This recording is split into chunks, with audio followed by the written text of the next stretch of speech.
So C2W meet, that right there just happened actually the other day here in Georgia. And it was supposed to be very, very shitty weather all day. And I had other plans for that night anyway. So what I had decided to do, I made the executive decision, we're not going to ride the bike down there because probably not a good idea for, like, you know, tornadoes, for hail, on top of just like more rain and shit too, on top, like, just like terrible weather. Terrible weather. So originally me and my buddy Kendall on his bike, we're gonna go all the way down there to Versailles, ride the meet, like all the way from there up to Conyers and chill for a while. Then we found out about the weather and we're like, okay, let's figure out a new plan. So we kind of regrouped, we're like, okay, yeah, we're just gonna aim to do that same thing, but if worse comes to worse, we'll just drive the trucks down and chill. Well, it ended up not working out exactly as planned, but I still ended up going down because whenever we found out about the weather being like that, I made other plans as well, just in case. You know, it's always good to have a fallback plan. Basketball on the street. Oh, they're moving out of the way. What's up, man?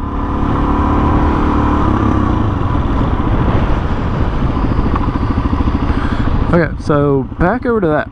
Ooh, there's something going on at the rec department today. Hopefully I don't get hit pulling out because this is kind of a blind curve. I ended up going down there and with actually my buddy who doesn't ride, so he was completely out of his element. He just like walking like 10 foot behind me the whole time trying to figure out, alright, where is my place in this madness right now? Because we should, people are fucking like hitting rev limiters and everything the whole time we are there, and burnouts and whatnot. So he's like sketch the hell out. He don't know what to think right now. He didn't know what he was supposed to do. He was just like, oh, this is different. This is not my cup of tea exactly. I took him from one extreme to the other. So he went completely out of his comfort zone to completely into it by the end of the night, because the reason why he came down was actually because me and him had planned on going to downtown Milledgeville, like where the college is down there, if you all know anything about it. Like, there's a college, a nice downtown area, it's pretty cool. And he's thinking about going to school there, so we're like, yeah, fuck it, we'll go down there after the meetup, because it really wasn't, it was faster for me to just leave Conyers and go all the way to Milledgeville than it was for me to go all the way back home and then drive back over to Milledgeville. I feel like I'm gonna run out of gas in a moment. Oh, chicken litter in the air. Chicken litter in the air. So C2W meet, that was pretty fucking cool, even though I didn't get a ride in it. Just get to meet everybody. Like, saw Jake there, got one of his stickers. Saw Chase and Yummy, got one of Chase's stickers. Both of them are like right there. Kind of looking at them. I don't know if y'all can see them as well. Trying to go to Do It With Dan or Do It With Dickhead now, as he is on Instagram. Alright, here's the other part of the video I want to talk about. Like, obviously, this is my first YouTube video I'm putting out, like, to the general public on whatever date this thing is posted. It'll probably be like a few days until I actually get it edited and everything because of work and school and whatnot like that. But basically, like I said earlier, oh, guy's coming up. Oh yeah, he better fucking wave. That would have sucked if I just fucking crashed whenever I did that bump. I'm gonna get gas here. Gas is always a good thing to do. Okay, we are back. We actually have fresh gas now in the bike.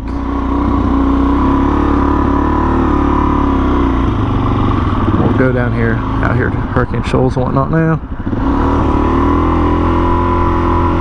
I'll ride the front light for a minute.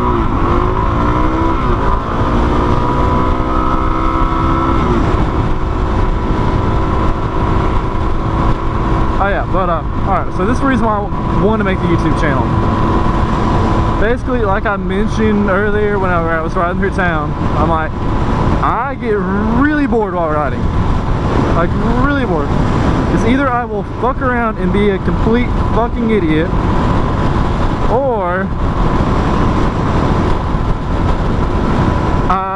don't even feel like riding like half the time. I have to be with either a group or I don't even feel like riding sometimes. Part of it also is like I started riding not too long ago. I'm relatively inexperienced, but in another way, I also did a lot of shit like this before. Like, I know people are, oh, that doesn't translate to the fucking road. Yes, it does.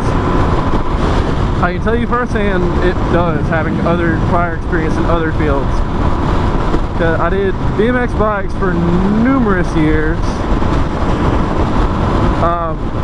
But obviously, dirt bikes, four-wheelers, anything that had a motor and could go fast, I was probably on it. So, really, BMX does help you out, but your seating position's fucking weird if you're on a supermoto like I am.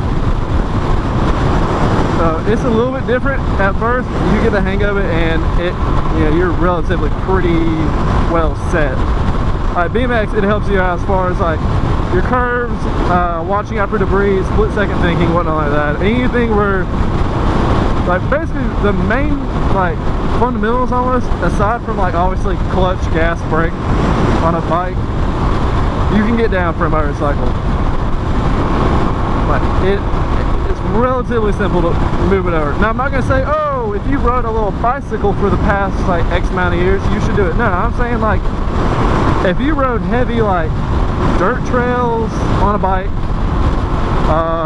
parks, street, whatnot like that, like that's what all I rode. Like I was fortunate enough to live in an area where there were a ton of free like concrete parks to go to where it was nothing but bowls.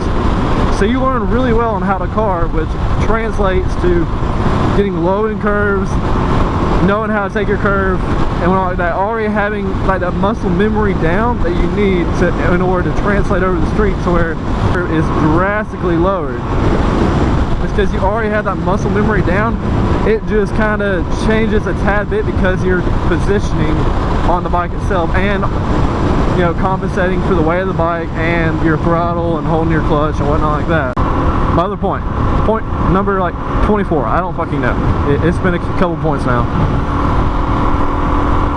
There really isn't anybody I have truly found yet on YouTube that is actually like starting riding.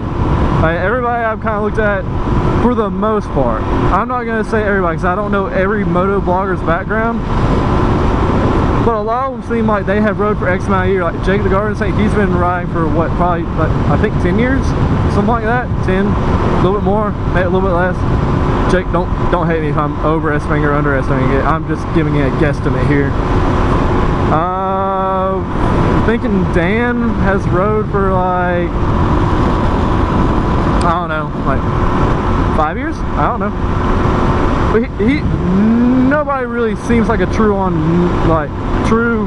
just hopped on a bike last week, has a camera, wanted to film themselves on a bike. No, they seem like they got pretty good lock on it, whatnot like that. I, on the other hand, just kind of started getting used to the whole being on the road on two wheels and everything like that. So that right there is kind of part of the reason why I wanted to channel too. Not because I'm new, but I thought that the fact that I'm new might help out other riders to where like whenever I rode BMX bikes, I felt dumb half the time whenever I would ask a rider who had more experience than me how I should properly do something in order to get it down pat. Like if I just want to learn a new trick, I would ask for advice. Like some would just like roll their eyes, but oh, you're stupid. Others would be like, yeah man, don't worry about it, I'll help you. But you still kind of feel weird because you're having to reach out to somebody you might not even know that is much more experienced than you. You might even look up to that kind of a person. Like hell, I look up to all the other moto bloggers, but also because of my background, I'm not really scared to ask many questions. And like I wanted my channel, whenever this thing is up and running real good, or hell, even if I've got like 2 subscribers, if that, I don't care, nobody subscribes, I still want people to be able to like come to my channel, comment, be like, hey, I've got this issue right here. Have you had it yet? Have you seen it? What do you think about it? And I really want to try to do my best to help anybody else out that's going through any kind of issues I've had, will have, or like even a fair warning on something I might have an issue with.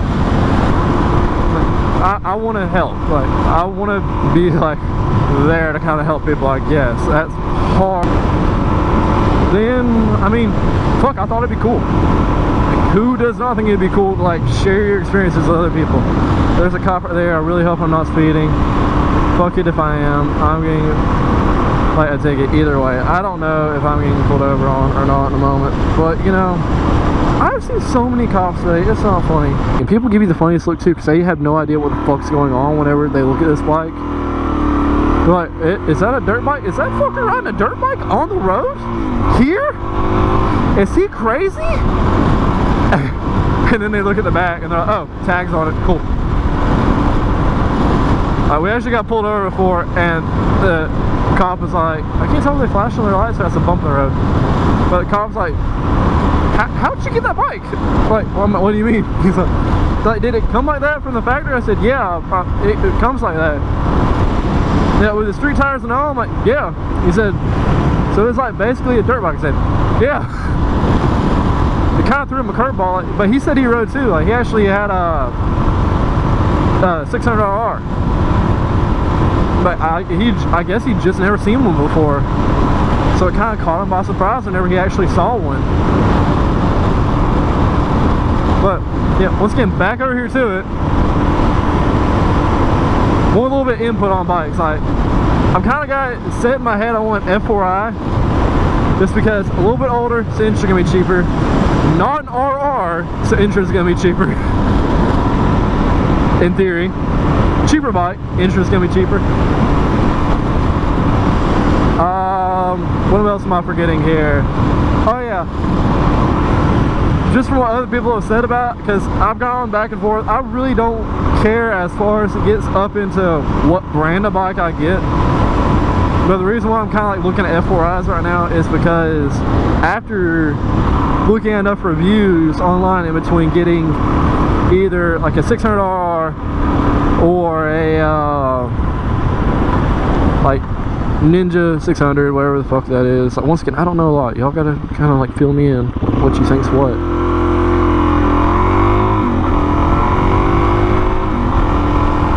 After looking at the reviews and stuff, I'm like, okay. According to some of the people, they're like, hey, that right there is a really hunched over seating position for an RR and for like a R6.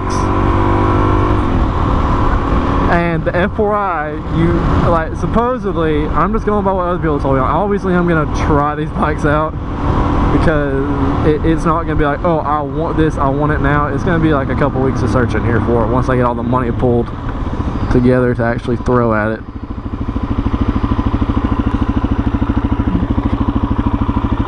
But yeah, like F4i, mainly because I've heard it's a lot more comfortable seating position without being too upright to where you feel that drag hardcore on you.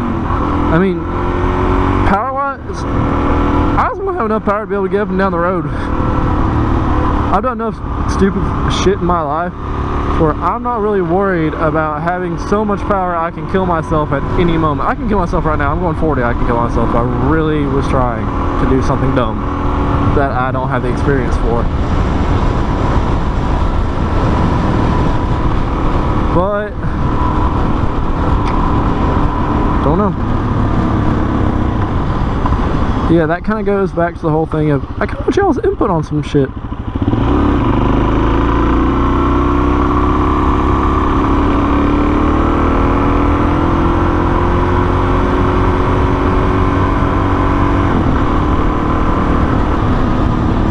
Like, input would be very nice as far as like if you all know, like, well, mainly, well, what I was trying to get at with the whole, like, whenever I was saying, like, insurance, whatnot, the main thing I am worried about really is insurance on it, because I don't want to be paying an arm and a leg all the time, like, every month, all year long, or, like, half a year, I don't know, whether you do, like, you can do your different payment plans, obviously, with insurance. You can either do, like, pay in full, you pay, like, one amount now, one amount later, and you don't have to pay for the rest of the year, that kind of stuff.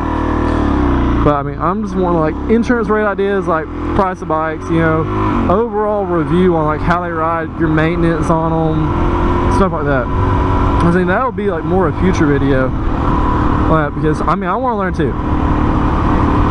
And basically, also, if you all ask me any kind of question I don't know the answer to, I will probably make a video talking about it and figure out if somebody else has any earthly clue what the fuck to do about it.